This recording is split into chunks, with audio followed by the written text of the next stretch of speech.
اعوذ باللہ من الشیطان الرجیم، بسم اللہ الرحمن الرحیم۔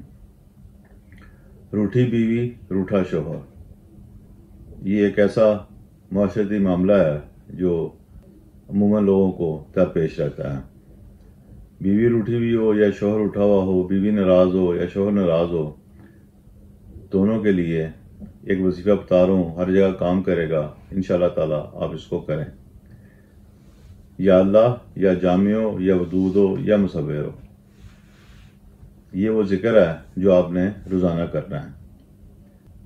اگر تو ناراضگی اس حد تک ہے کہ دونوں الگ الگ گھروں میں رہ رہے ہیں، وہ اپنی ماں کے گھر اور وہ اپنی ماں کے گھر، یا الگ الگ گھروں میں جیسے بھی ہے، تو پھر دوران ذکر شوہر کا یا بیوی کا تصور ذہن میں رکھیں اور یہ تصور رکھیں کہ ناراضگی ختم ہو رہی ہے اور باہمی طور پر ملاپ ہو رہا ہے، اور شریک حیات کے چہرے اور جسم پر اس پڑھائی کو پھونکیں ساتھ ساتھ جب آپ پڑھائی کر رہے ہیں۔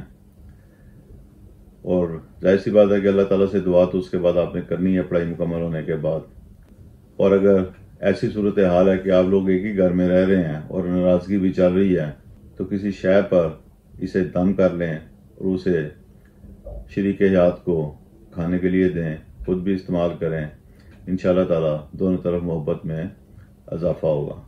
یہ جو عمل آپ کو بتایا ہے یہ 21 دن کا عمل ہے، اور اس کو عشاء کے بعد سکون کے ساتھ کریں۔ ایک تسبیح آپ نے روزانہ اس کی پڑھنی ہے اور دعا کریں اللہ تعالیٰ آسانی پیدا کرے۔